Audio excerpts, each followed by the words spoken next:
Hello and welcome to Chit Chat and All That with me, Amanda Prowse. And me, Penny Dommett. Thank you for joining us yet again at our kitchen table where we will be... Penny, did someone just press your pause button? Yes. That was like, do you remember Willy Wonka and the Chocolate Factory and Mike TV, and you could control him because he went in the telly and you could press remote control. It's a bit like that then. Oh, was it? Yeah. Were you controlling me I was with the remote with control? my mind, I'm Penny. so sorry. That's okay. Let's start again. And me, Penny Dommett. Thank you for joining us for your weekly dose of chatter, where we will be talking about all the things that we usually discuss around the kitchen table. And some that we don't discuss around the kitchen table. I know. Because let's face it, Pen, very often we're incredibly boring. I mean, we're not that exciting when we're recording, but when it's just the two of us, we're even more dull, aren't we? Well, I don't know. We normally find something to chat about. We do. We talk about utter rubbish. Well, yes, but they're things that obviously mean something to us. The stuff of life. Yes. Yeah. I like that though, don't you? Yeah. And I like the fact that we don't have to fill our silences. No. Do we have silent pauses? I think it's important that you can actually be silent with a friend. I agree. You know what I mean? You feel comfortable not filling the gaps. Probably not when we're recording a podcast. No. But ordinarily. Yes. But we aren't really silent very often. No. One of the nicest days I've had in this brief and, short-lived summer that we had was when we had a couple of hours just sat in the garden on sun loungers. Do you remember? We did. It was so lovely. And the sun was shining. It felt like a treat, and it shouldn't, should it? That should like be I what was we on do. holiday. I felt like that too, because we were laying on a sun lounger probably, and the sun was out, and I think we might have had a cold drink. It was lovely. But that shouldn't be the exception, should we? We should find those moments. That should be the rule. Well, we've always said, haven't we, that's why we started doing this podcast, because we knew for us it was important that we spent time together just chatting about nothing. Yeah. And I hope that other people feel that they spend 30 minutes just listening to us chat, and it hopefully is helpful. Yeah, I think it is. I get lovely messages from people like Trish and others who say, oh, you really cheered up my morning and I was feeling a bit lonely, or I was feeling a bit whatever. And just the idea that we're there for them is just really lovely. That really it's just an extension, isn't it, of our conversation. But I think it is so important to chat and not necessarily feel that you can only talk to a friend and rant, or talk to a friend and confide in them, or cry on their shoulder, that you can actually talk about nothing. Really. Yeah, absolutely. And also when you're sort of preoccupied with your job, which we both are, because we've spoken about this before, but both of our careers are quite cyclical, aren't they? There are things we have to be doing so we can do the next thing. To break away from it and literally just talk about what we're having for our tea. Get off the hamster wheel. Yes, get off. Stop spinning those plates. Yes. Nice, eh? It's weird for me. It was my brother Simon. It was his birthday, the second birthday that we've had since he died. And I just wanted to mention how differently I feel, Pen. It's really weird. The first birthday after he died was a knife in the chest. It was like, oh gosh, his first birthday, because this time last year we were having a cake together, and we were having a barbecue, and we were sending him stupid cards, and he was here. The second one, it really made me realise how far my grief has moved on and how I've turned a corner. I think, I hate to say time is a healer, because it will never heal. No. But time does help us come to terms with it, I think. Yeah. And I know I feel similarly. In a way, I found my birthday more difficult. I get that, Pen. Sarah, my sister, was always so good at ringing and, making sure that we met up and things. But yeah, I think it's really good that you feel that you've slightly moved forwards. Do you think I have? Yes. Yeah.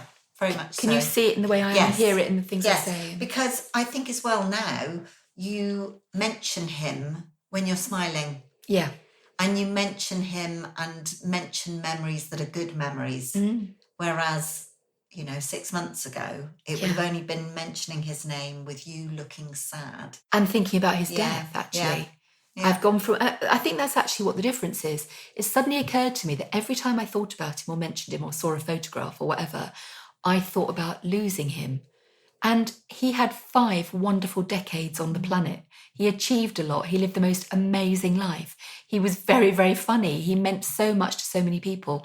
How terrible to distill his entire existence down to that half an hour when he died. Yeah. Yeah. You felt cruel. You've totally summarised it so beautifully.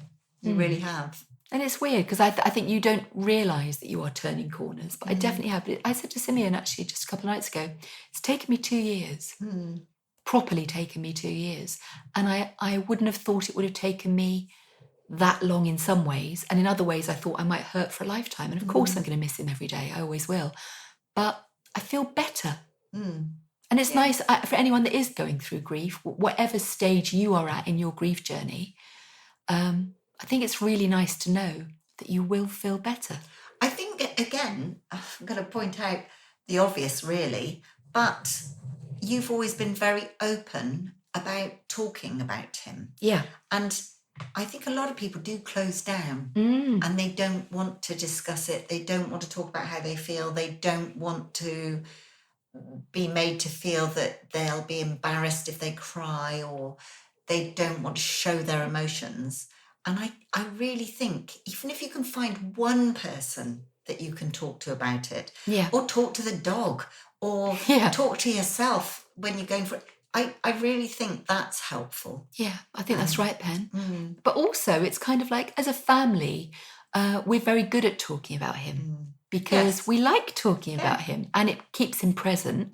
And as my mum says, I'll always have, 4 kids. I mean, I have more with me, but I'll always have 4 kids, and my dad too, and it's kind of it's important. But no, I feel generally better. I think partly it's because I've started exercising, and as you know, exercising is not my favourite. Hasn't been for the longest time. Yes. Partly because I was so overweight that exercising was incredibly uncomfortable, and I was very, very self-conscious because of my size about exercising. And it's chicken and egg, isn't it? The more I move, the better I'm going to look and feel, and the more exercise I'll be able to do. But it was the hardest thing. And I thought, no, I am going to, particularly after Swimming to Lundy came out, just about a month ago now, I thought, you know what? I am going to swim every day. Rain or shine, I'm going to swim, because I know that it won't matter whether I've got, big boobs and a wobbly tummy and bingo wings. The water will support me. It's a great way to actually get moving and doing something. Oh my goodness, I feel physically very different after just 2 weeks, 3 weeks, 4 weeks, whatever. And it's changed, not only has it changed the way I feel about myself physically, but also my motion and my ability to move, but mentally it's done something to me as well. Yeah, well, they do say, don't they, that being able to exercise or even walk or just get your heart beating faster is so good for you mentally. Yeah. Yeah, definitely. I mean, I love swimming. I absolutely love it. And I think we do get to an age where I used to love running. Do you still run, Pen? Funnily enough, I did run last week, and I knew about it for a good few days afterwards. I think as we get older, it's weighing up the benefits that it gives us for our heart and our general well-being, with the fact that you are pounding your joints when you're already of an age. Yeah. Being of a certain age, you have to be careful about osteoporosis. But saying that, running can actually strengthen your bones. Yeah. But swimming is the best thing ever, because of course you're supported by the water. You still get a good cardiovascular workout. I mean, I love swimming. If I could find a pool that I could swim in regularly, I would. But it's just logistically a bit more difficult. Yeah, it does when you live rurally, doesn't it? It's tricky. Yeah. I'm also trying to think, I don't maybe want to swim when it's November, December. Do you know what? I know people do. There are some very, very good wetsuits now. That's not a bad idea. There's no reason why you couldn't get a half wetsuit, the ones with the little short legs. Yeah. I have got little short legs, Pen, yeah. They'd be full length. That'd fit me, yeah, exactly. But yeah, if I know somebody who has access to a pool, and she just uses a wetsuit from about October onwards. That's actually a really good idea. And she says it really makes her feel great of a December morning to actually jump in and get some. It's good for your face. Maybe I'll do that ship a sail. Maybe I'll do that then, Pen. Yeah. Don't know if I'll be brave enough. Yeah. We'll see. But if not, I'm trying to think what I replace it with. Well, that's the problem, really, because, I mean, even I don't particularly like gyms. No. I like running because it's out in the open, but I do know that, you know, my pelvic floor won't take a lot of pounding. And, you know, but even if you do a short run or even if you walk fast, that's good. Yeah. And I love walking, actually. But it's no good ambling. You can't just amble. Oh. You will have to actually think to yourself, I'm going to walk faster than I would ordinarily have a wander. Oh. I'm terrible. I'm such a fast walker. Everybody hates going shopping and things with me because I'm always like striding ahead. Speeding ahead. Yes. Can't bear it. No. Can't bear it. I don't know. I will find something. Maybe maybe wetsuit. Maybe that's what I'll invest in. Yeah. We'll see. Especially if you love it. If you love swimming. I do. It seems a real shame to stop, doesn't it? Yeah, it does. And it's taken me, you know, 50 odd years to find something that I'm happy to do. So I should embrace it. Dreams, Pen. Do you dream? I mean, everyone does. Do you remember your dreams? Do you mean, do I dream of things that I should be looking forward to? Or do you mean nighttime, when you go to sleep at night, do you regularly dream? No. I dream all the time. Really? Yeah. And my dreams are very vivid. And it only occurred to me in recent life when I'm discussing it with other people and researching it a little bit, that my dream patterns and my dream life might be quite unusual because I thought everyone did what I did. So how often do you dream? What do you dream of and what's a typical kind of dream? I don't dream very often, but quite often if I do dream, I probably would have no more than 2 nightmares a year. And you know that awful feeling when you're in a nightmare and then you wake up and it's like, oh my God, that was so terrible. And you don't want to go back to sleep in case you go back into the nightmare. Oh, that's just the worst feeling, isn't it? The worst. And I hate to say, this shows how vain I am. Nearly always when I have nightmares, I'm struggling to get somewhere and I can't get there on time, or I've got a baby that I've got to pick up and I can't pick it up because the car has gone the wrong way on its own, you know, that sort of thing. I'm sure a dream, what do you call these? That's classic stress, anxiety and overloaded and being overwhelmed. Yes. Or my teeth have fallen out. Oh, that's very common. Is it? Yeah, lack of control. Oh, right. That's me. And again, they're both anxiety dreams. Yeah. But I am fascinated by dreaming. I'm fascinated by dreams. So my dreams have always been very, very mundane. So, you know, when you meet someone and they say, oh, I had a dream and I dreamt I was flying over New York, or I dreamt I had X-ray vision, or I dreamt I never dream anything like that. I dream I'm on a beach, or I'm in Tesco, or I'm back at school, or it's always things that are very ordinary. That's not dreams, that's thoughts. No, it's a dream. It feels very real, but obviously I'm dreaming. And I dream in colour, and I dream vividly, and the sound is very vivid, like I'm in that movie. My son, Ben, dreams in black and white. Oh, no, mine are colour. Yeah, definitely apparently. Colour. So according to a recent report, 12% of people dream in black and white, which is quite a small number. But I can't imagine that, dreaming in black and white. Can you? Weird. Would be weird. Yeah. 95% of dreams are forgotten by the time a person gets out of bed, which is interesting. Less than 5% of people dream in silence. Well, that's odd. Wouldn't that be weird, having a silent dream? And about 5% also, they dream in a foreign language that they don't understand. Oh, they don't understand. No, I've dreamt in Spanish. Yeah. Because and that was weird because I mean I haven't had a Spanish conversation for years and years and years, 20 years probably. I do that too. And yet there I am having this Spanish conversation. Yeah. I mean my Spanish is better in my dreams than it is in real life. Yeah. But no, that is bizarre. Can you imagine? Yeah. I mean I have 2 regular dreams that I feel one day are going to come true. Sadly, it's not that I win the lottery or that, you know, I win a Pulitzer Prize. Neither of those. What I dream is, and this is really strange, I am in a particular hotel in this particular town in Europe.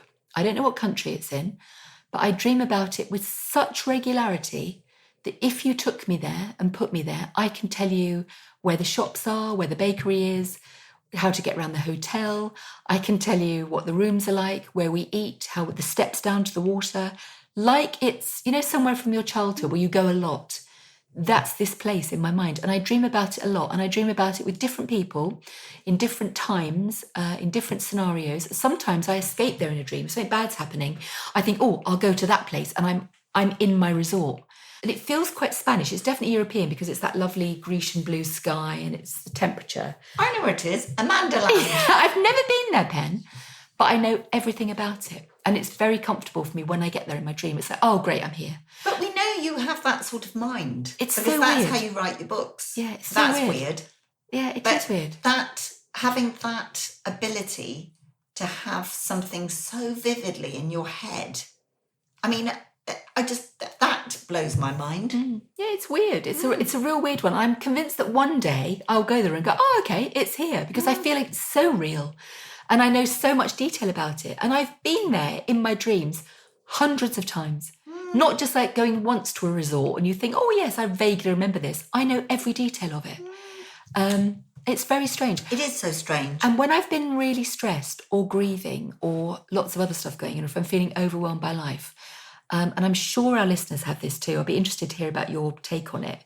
I have this dream where I am trapped in a building and I cannot get down to the lobby. And I look out the window and I think, oh, okay, all I need to do is go down in this lift, across that floor, through that door, and there's the lobby. And I can go out to where my family are or my husband is or where I need to be to work or whatever. I cannot get there. I think I'm going in the right direction. I'm in another corridor, in another room, in a bathroom, and it makes me panic. No.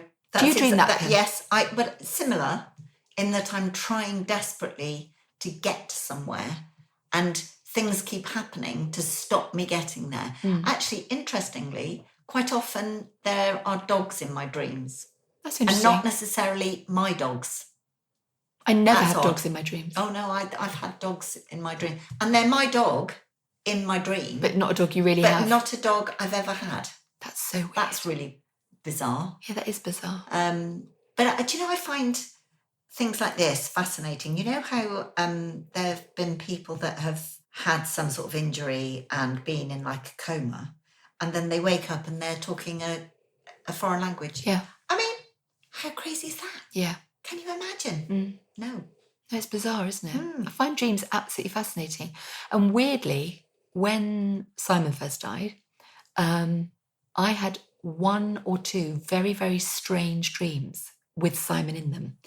And it wasn't sort of like a grand reunion or anything, but I remember one particular, there's a petrol station as you're driving out of Ilfracombe on the way back to Bristol, which we stop at, and it's a self-fill up and blah, blah, blah. And it's the route I drove when I'd learnt Simon had died and I had to drive home that way. And I was in this old American car, like a beautiful big sort of 1950s, you know, this really big wide one with a fin, beautiful, beautiful. I don't know cars, so I can't give you a make, sadly.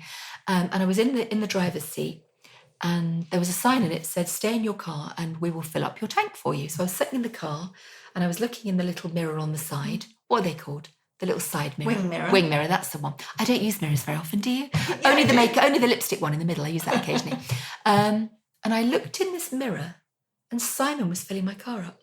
And he had overalls on and a cap. And he was smiling. And he looked in the mirror and he put his fingers on his lips and went, shh, as if to say, don't say anything. I'm just filling your car up for you. And I looked at him and I was so happy to see him. I was just going to say, I was were beaming. You happy? Yeah. He was beaming and I was beaming. And it was really, really strange. And he filled the car up and he disappeared. And I drove off and I felt full of like joy and light.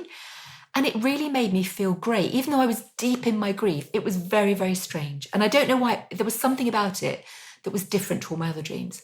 Joshi, this is absolutely true. Joshi had a very similar dream where Simon was at a garage with Josh, which is really strange. I hadn't told Josh about mine. It was just this weird connection. And Josh said to Simon, oh, Simon! And didn't want to say, you're dead, in case he didn't know. So he went, Simon! And Simon grabbed hold of Josh's arms and he went, Josh, I can't tell you where I am, but it's absolutely bloody brilliant. And he went.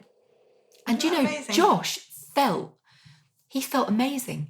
He said it really buoyed him up, you know. It's a reassuring feeling, isn't it? Strange, isn't it? I know, but you see, that's how clever our brains are. Yeah. Totally. You know, Sorry, I'm talking a lot, Pen, aren't I, today? Sorry. That's right. No, do you want to speak at you? If you could. Yeah, exactly. But when that's not the dog snoring. That was Penny with boredom. No. It's always fascinating. I remember when my granddad died, and he was he brought, one of my very, very close adult influential in my life. When he died, he was a massive swimmer. He used to swim every day of his life at his local pool. He loved it. He weighed the same when he died as he did when he was demobbed. He was this, short, wiry, muscly guy, very, very fit, very, very active. And he was in his late 80s. And he used to swim all the time. And I dreamt I was having a particularly hard time. Josh was very poorly. Simeon was away on tour.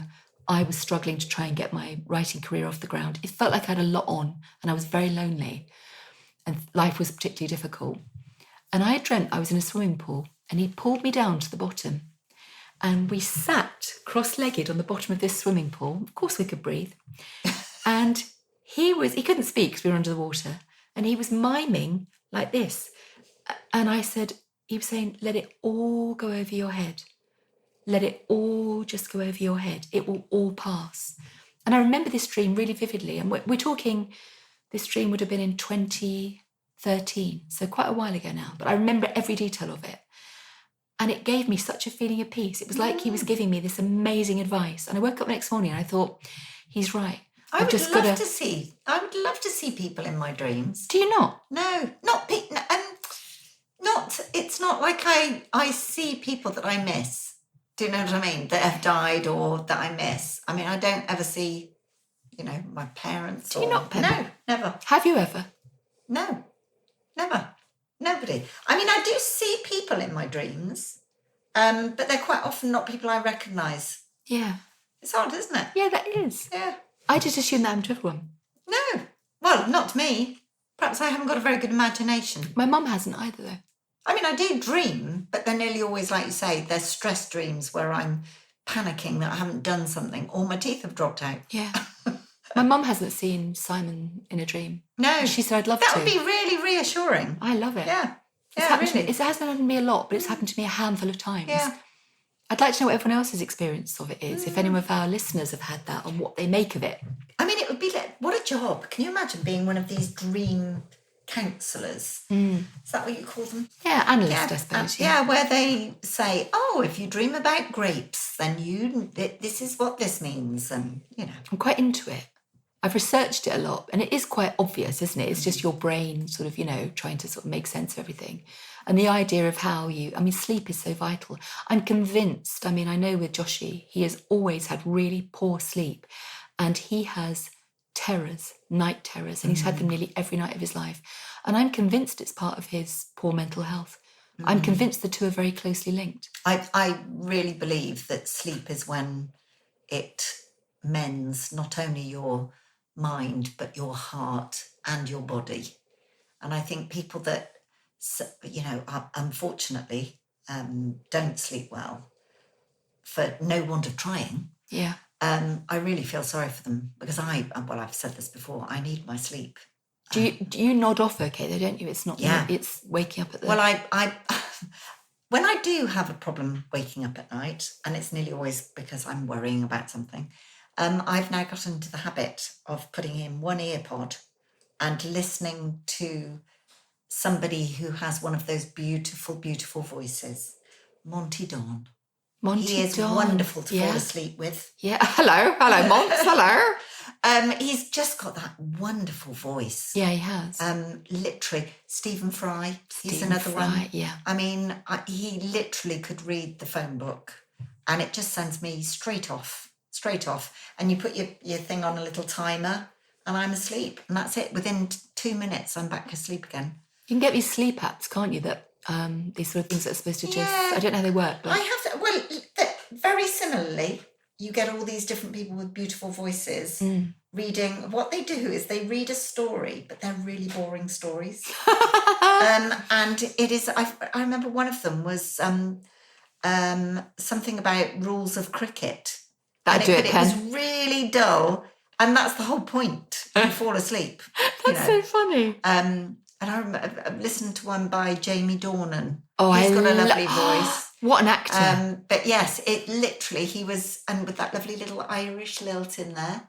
And it was lovely. I mean, it was really beautiful, beautiful voice. You see, Jamie Dornan, I just think his voice, his manner, his face, beautiful. Then I watched The Fall. Yes, I can't believe you were so late to that. You told me to watch it. I'd never. So good. It totally passed me by. Yeah. As you know, I don't really do a lot of telly stuff, and I thought, no, I just it didn't appeal. None of it did. And you were like, you've got to watch it. I was completely hooked, but also incredibly shocked. Yes. For anyone that hasn't seen it, and it isn't a spoiler, he is a serial killer. Well, the first scene, you see him entering a house. And it from that moment, I mean, it is one of the best series ever. The acting, Penny, the acting is just like, I don't know. And who played the detective? Beautiful.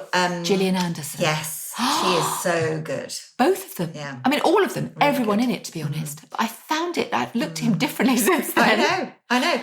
I must just say as well, a little while ago, a few episodes ago, you recommended a book by Liz Nugent. Oh, Strange Sally Diamond. Yes, I have listened to it. Oh my goodness, why didn't you warn me? I mean, yes, it is the most incredible book. It is. But that book's going to stay with me forever. But that's the point. If I'd warned you, and we're not going to give any spoilers, but if I'd warned you what you were about to hear or read or see or listen to, you'd be semi-prepared. And I think it's the entire shock of what you hear and the way it's done that is part of its brilliance. I don't think I'd have chosen to listen to it. Me neither. I think I would have gone, oh no, that's not for me. Not for me. I would have chosen to read it. But if I'd known. It's so well written. Oh, it's incredible. So well written. Yeah, it is doing so well. It is winning awards. I'm not surprised. It's being translated into all different kinds of languages. It's absolutely amazing. Lovely cover. Brilliant cover. Yeah, the UK cover's nice. American cover's nice too. Yeah. But honestly, it's one of those, isn't it? Sublime. Yeah. And I remember all the chatter around The Book Thief. Do you remember when Marcus Zusak brought that out? And people were like, oh, it's quite a difficult book, but it's good. And I thought, oh, difficult how? I'll have a read. This kind of came with the same sort of precursor, but the book I'm listening to at the moment is a bit like that. What is it then? I've nearly stopped listening to it. It's called The Rabbit Girls. Yeah. By... Can't remember. Anna Ellery. Okay, I don't know. Is it? Not sure. Covers episodes in the Holocaust and during the war. And I've never read anything. I haven't read The Tattooist of Auschwitz. No. I haven't read. I find it very, very quite upsetting. But I'm keeping going. And weirdly, I've learned things I didn't know, which I always think for me, I want to learn something, and I have learned something from it already. Yeah. So I will keep going, but it is quite difficult in places. Yeah. But then perhaps that's the whole point. Exactly. And we kind of, literature can do many things for many different people, doesn't it? It doesn't have to entertain or make you laugh. It can actually be informative and moving. And I mean, is it Heather Morris, isn't it, wrote Tattooist of Auschwitz? And then the follow-up, which I think is Silke's Journey. They are phenomenal books. I think everyone should read them. I think as part of an educational piece. I think it's just amazing. I should really. I've never been able to watch, what was the movie with the little girl in the red coat with Liam Neeson? Schindler's List. Oh, now I have. I mean, I did sob. I couldn't my watch way it. Through it. Couldn't watch that, Pam. Yes, very, because that's black and white, isn't it? Apparently, it's actually in black and white. That was incredible. See, I find if I'm reading it in a book, I can close the book and go and have a bit of fresh air and have a drink and walk about. If I'm watching a movie, I'm so absorbed that I feel it's almost like an overload for me, too much.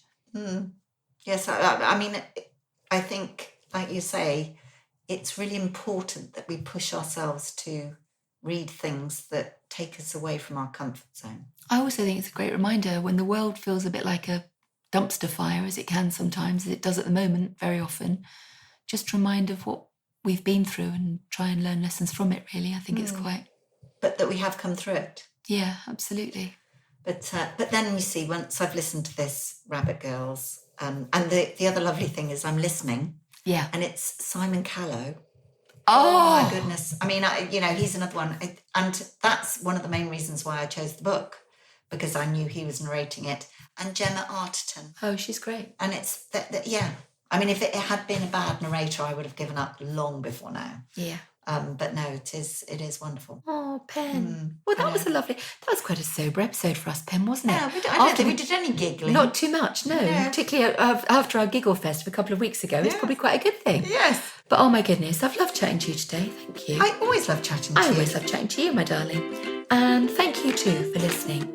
And you can, of course, catch up on all previous episodes from wherever you get your podcast, but do leave us a message on our Insta page, which is at the Chit Chatters. At the Chit Chatters. And we will try and reply. We do try and reply to everything. We absolutely do. And like Amanda says, it is wonderful. Did you just call me Amanda? Who's that then? What's going on? Hello, am I at work? That's because Am I in trouble? That's because we called it Amandaland earlier. Amandaland. You know, Shondaland, Wonderland. Oh, I love Shondaland. Yeah. Oh, hello. Anyway, Mandy. I can't remember what we were saying. Can I pen? But oh my goodness, thank you so much, for listening. Yeah, thank you so much, for listening. Just throw a in there then. Send us a message. We will get back to you. Until next time, take care. Bye-bye.